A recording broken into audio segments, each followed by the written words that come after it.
তোমরা কি জানো আমাদের হরোস্কোপে ফার্স্ট মুভিং প্ল্যানেটকে? ফার্স্ট মুভিং প্ল্যানেট হচ্ছে চন্দ্র। এই চন্দ্র যদি কারুর 10th হাউসে থাকে অর্থাৎ কর্মের জায়গায়, তাহলে কিন্তু তারা খুব দ্রুত একটা কাজ থেকে আরেকটা কাজ চেঞ্জ করার মানসিকতা রাখে।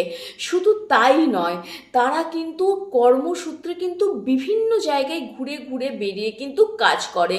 আর এই 10th হাউসের সাথে যদি 12th হাউসের কানেকশন তৈরি হয়, 12th হাউস কিন্তু বিদেশকে দেখে। তোমরা অনেকেই বলো আমাদের বিদেশ যাত্রা কবে হবে, আমরা কর্মসূত্রে কখন বিদেশে যাব? যখন 10th হাউসের সাথে 12th হাউসের কানেকশন তৈরি হয় এবং সেখানে যদি চন্দ্র অর্থাৎ ফার্স্ট মুভিং প্ল্যানেট চন্দ্রর একটা জায়গা থাকে, সেই চন্দ্র যদি বসে থাকে 10th হাউসে বা 12th হাউসে, তাহলে কিন্তু খুব দ্রুত কিন্তু তারা এক দেশ থেকে অন্য দেশে কর্মসূত্রে পাড়ি দেয়।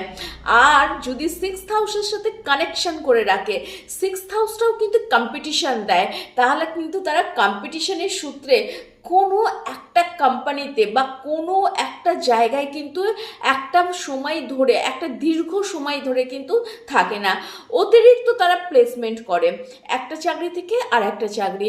এই সবটাই কিন্তু তৈরি করে কিন্তু একটা মাত্র গ্রহ, সেটা হচ্ছে চন্দ্র।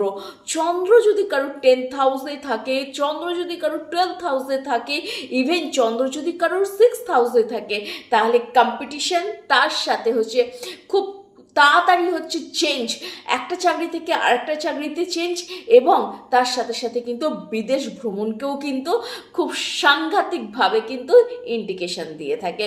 কেমন লাগলো আজকের এপিসোড জানাতে কিন্তু ভুলবে না। আর কি জানতে চাও আমাকে কিন্তু তোমরা অবশ্যই কিন্তু হোয়াটসঅ্যাপে, মেসেঞ্জারে অথবা ফোন কল করে জানাতে পারো।